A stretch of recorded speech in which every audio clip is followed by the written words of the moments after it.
حالانکہ امام مسلم نے صحیح مسلم کے مقدمے میں لکھا ہے کہ حسن بصری کی ملاقات سماعت کے پوائنٹ آف ویو سے کسی بدری صحابی سے ثابت ہی نہیں ہے سوائے سعد ابن ابی وقاص کے۔ امام مسلم نے سلسلہ عالیہ قادریہ کے اوپر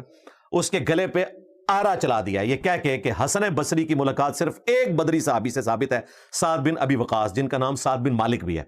اور وہ بھی اس لیے کہ وہ 56 ہجری میں فوت ہوئے، مولا علی تو 40 ہجری میں فوت ہو گئے تھے۔ حسن بصری کی کوئی سماعت مولا علی سے ثابت نہیں ہے، یہ امام مسلم نے مقدمے میں لکھا ہے، صحیح مسلم کا حصہ ہے۔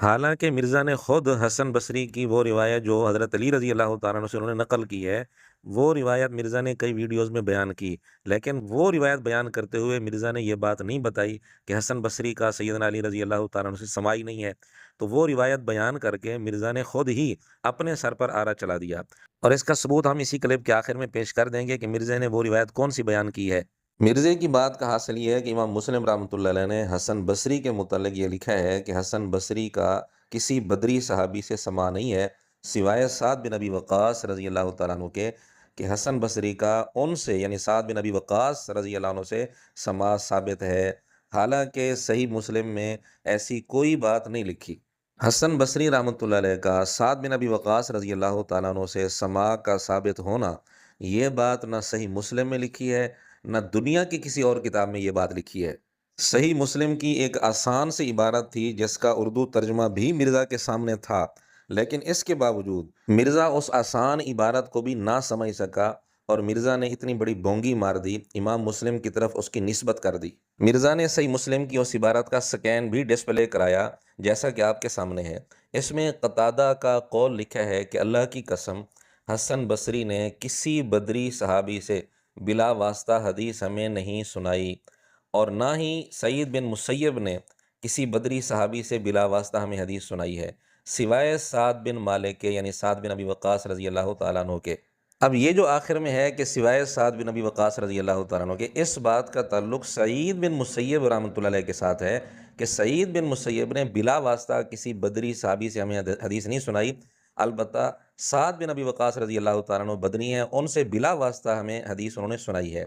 مرزے نے اس بات کو حسن بصری کے ساتھ جوڑ دیا کہ حسن بصری نے کسی بدری صحابی سے بلا واسطہ ہمیں حدیث نہیں سنائی سوائے سعد بن ابی وقاص کے، یعنی جس بات کا تعلق سعید بن مسیب کے ساتھ تھا مرزا نے اس بات کو جوڑ دیا حسن بصری کے ساتھ۔ تو صحیح مسلم کی اس آسان سی عبارت کا مرزا مطلب نہ سمجھ سکا، اردو ترجمہ سامنے ہونے کے باوجود مرزا اس بات کا مطلب نہیں سمجھ سکا، اور دعویٰ یہ ہے کہ امام مسلم کا جانشین اگر کسی نے دیکھنا ہے تو مجھے دیکھ لے۔ اور یہ بات کہ سعید بن مسیب کا سعد بن ابی وقاص رضی اللہ تعالیٰ عنہ سے سماع ثابت ہے، اس کا ثبوت بھی ہم صحیح مسلم سے پیش کر دیتے ہیں۔ صحیح مسلم حدیث نمبر 3406، اس میں سعید بن مسیب رحمۃ اللہ علیہ نے ایک حدیث نقل کی ہے سعد بن ابی وقاص رضی اللہ تعالیٰ عنہ سے، اور اس میں یہ صراحت ہے کہ یہ حدیث سعید بن مسیب نے سعد بن ابی وقاص رضی اللہ تعالیٰ عنہ سے خود سنی ہے۔ تو یہ بات تو ٹھیک ہے کہ سعید بن مسیب کا سعد بن ابی وقاص رضی اللہ تعالیٰ عنہ سے سماع ثابت ہے، اور وہ ہم نے صحیح مسلم سے اس کا ایک ثبوت دکھا بھی دیا، ایک روایت دکھا بھی دی۔ اب مرزا بھی ہمت کرے، اگر مرزے کا یہ اصرار ہے کہ حسن بصری رحمۃ اللہ علیہ کا سعد بن ابی وقاص رضی اللہ تعالیٰ عنہ سے سماع ثابت ہے، ملاقات ثابت ہے، تو مرزا ہمت کرے، کوئی ایک روایت صحیح مسلم سے دکھا دے، بخاری سے دکھا دے، کسی کتاب سے دکھا دے، ایک روایت پیش کر دے جس میں یہ صراحت ہو کہ حسن بصری نے سعد بن ابی وقاص رضی اللہ تعالیٰ عنہ سے وہ روایت براہ راست سنی ہو، صرف ایک ثبوت مرزا پیش کر دے، ورنہ کم از کم مرزا اپنی یہ غلطی تسلیم کرے، اور یہ تسلیم کرے کہ میں نے امام مسلم رحمۃ اللہ علیہ کی طرف غلط نسبت کی ہے، ان پر جھوٹ بولا ہے، اور اعلانیہ طور پر مرزا اس سے رجوع کرے۔ اس سے ایک اور بات بھی معلوم ہوگی، بعض لوگوں کا خیال یہ ہوتا ہے کہ حدیث کی کتابوں کے اردو ترجمے آ چکے ہیں، اب کسی عالم کی رہنمائی کی کیا ضرورت ہے، تو اس ایک نمونے سے یہ بات بھی بخوبی ثابت ہو جاتی ہے کہ واقعی اردو ترجمے کے باوجود کسی عالم کی رہنمائی کی واقعی ضرورت ہوتی ہے، ورنہ اتنی بڑی بڑی غلطیاں انسان کر جاتے ہیں اور انسان کو اندازہ ہی نہیں ہوتا۔ میں یہ کہتا ہوں کہ اس دور میں اگر امام مسلم کا کوئی جانشین دیکھنا ہے تو ہمیں دیکھ لیں۔ اتنے بڑے بڑے دعوے کر دینا تو بہت آسان ہوتا ہے، جس طرح کہ مرزا نے یہاں دعویٰ کیا کہ جی امام مسلم کا جانشین اگر کسی نے دیکھنا ہے تو ہمیں دیکھ لے۔ واہ بھی واہ،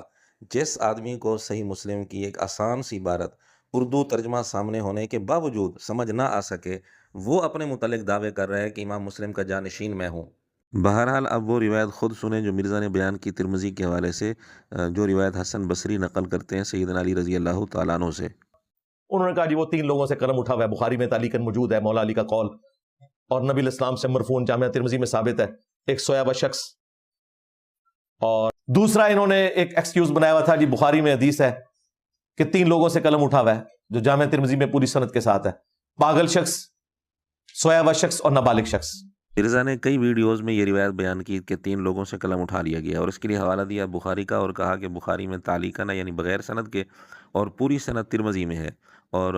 بعض جگہ کہا کہ ترمذی میں مرفوعاً ثابت ہے، اور کئی ویڈیوز میں ترمذی کی اس روایت کو ڈسپلے بھی کرایا ہے۔ روایت کا نمبر ہے 1423۔ اب یہ روایت بھی سیدنا علی رضی اللہ تعالیٰ عنہ سے حسن بصری نقل کر رہے ہیں، جبکہ مرزا کیا کہہ رہا تھا کہ جی حسن بصری کا سماع حضرت علی رضی اللہ تعالیٰ عنہ سے ہے ہی نہیں، یہ صحیح مسلم میں لکھا ہے، تو یہ آرا چل گیا، یہ ہو گیا، وہ ہو گیا۔ تو یہ روایت مرزا نے کئی ویڈیوز میں بیان کی، لیکن یہ روایت بیان کرتے وقت کبھی بھی مرزا نے یہ نہیں کہا کہ اس کی سند میں حسن بصری ہیں اور وہ حضرت علی سے روایت نقل کر رہے ہیں اور ان کا حضرت علی سے سماع نہیں ہے۔ تو ترمذی کی یہ روایت تو منقطع ہوئی کہ حسن بصری کا حضرت علی سے سماع ہی نہیں ہے، اور منقطع روایت کو خود مرزا کہتے ہیں کہ جعلی روایت ہے۔ اب ایک جعلی روایت کو بار بار بیان کرنا اور اس کے متعلق یہ نہ بتانا کہ حسن بصری کا تو سماع ہی نہیں ہے، تو یہ مرزا نے خود ہی اپنے سر پر یا اپنے گلے پر آرا چلایا ہے کہ روایت بار بار بیان کی، لیکن ساتھ یہ بات ایک دفعہ بھی نہیں بتائی کہ اس میں تو حسن بصری حضرت علی سے روایت کر رہے ہیں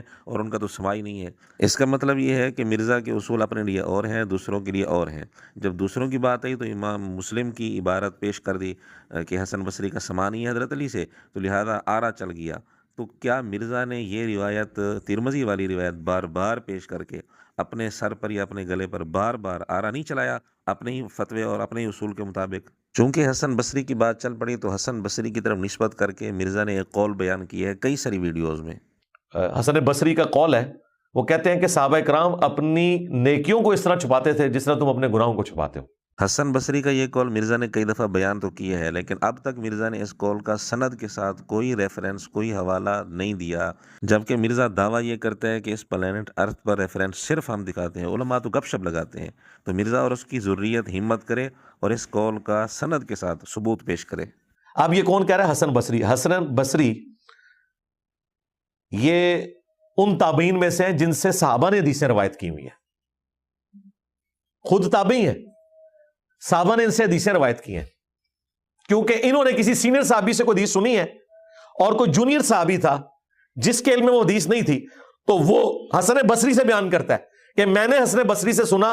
اور انہوں نے بتایا کہ مجھے حضرت انس بن مالک نے بتایا یا مجھے حضرت ابو ہریرہ نے بتایا۔ یہ بہت بڑی آنر کی بات ہے۔ کیا مرزا اور اس کے شاگرد ثابت کر سکتے ہیں کہ حسن بصری سے کس کس صحابی نے کون کون سی روایت نقل کی ہے؟ کہیں یہ جھوٹ تو نہیں؟